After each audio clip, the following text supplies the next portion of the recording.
What's up, guys? Daniel Byer. Today we're going to cover some concepts from speed solving the 4x4. This is going to be an example solve. So we're going to go a little bit more quickly, pointing out things that are happening and taking time to really evaluate during the inspection. Also kind of making audible calls on different parts and general ideas rather than slow step-by-step moving through this process.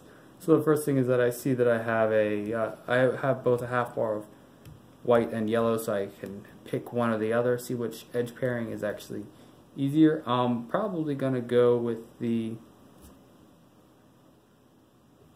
I see that I can build this half bar, so I'll go ahead and actually go with that. So that's going to be my go-to move. So I'm going to go with an F, a wide U, another F, and then you'll see how that, so I'll build this half bar with F, wide U, F, and then that would actually be an F2 because I mixed up where they were, and then just drop that down. This pair is already built, and I knew that I had this blue pair, and I have my other blue pair, so I'm able to pair them up. I found the 1x3, made that very quickly. And my green pair is already built as well, so I just simply insert that. So now I continue with my edge pairing. So I'm going to drop that down, and then so I did R, U, wide R2. And then I'm going to insert that pair, noting that this actually set up the next pair. Then I see that I can make my 1x1x3, noting that this green and this green's there, so I simply pair up right into my edge pairing. Now I didn't solve any 2x2 of centers yet, but the cool thing is that I just simply build that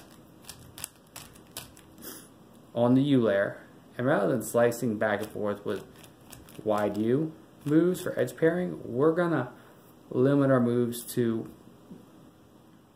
L slice, R slice, M slice, and U moves for edge pairing. And I'll show you how easy that is.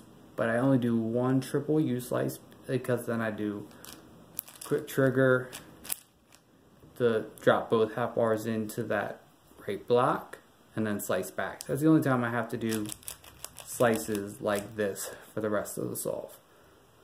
So you had a lot of freedom with the first block. Really easy edge pairing on the M slice for the second block. So I built the border of the second block, then added 2x2 of centers. So now I need to do 2 adjacent centers, and when I was doing that inspection, I noticed that there was a half bar of blue and another second bar there. I'm going to wind up going with so I see this half bar and I see only one red, so I just know that if I build that half bar, I can drop it to the L slice on the back, and then I don't have to do any AUF or M adjustments. So the next cool thing is that in addition to that, I saw that I had this pair set up, so all I had to do is an arrowhead, and these two were already solved. So I solved my third edge pair, and now I look to see if I have parity. I have 3 bad edges, 1 good edge, another good edge, and another bad edge, so I don't have parity, which is great because all I have to do is an arrowhead case to set up my soon. And then I just go wide R prime, U prime, R, U prime, R prime, U2, wide R. So now the next thing is that I know that I want green adjacent to in between the orange and the pink, and so I want the orange and pink opposite and blue and green opposite. So I got a green half bar here, another green half bar here. I'm going to go M prime, U. So then I go slice L, U2, M prime, U2, M prime, U2. And then I would normally slice L, but I'm actually going to go slice R prime.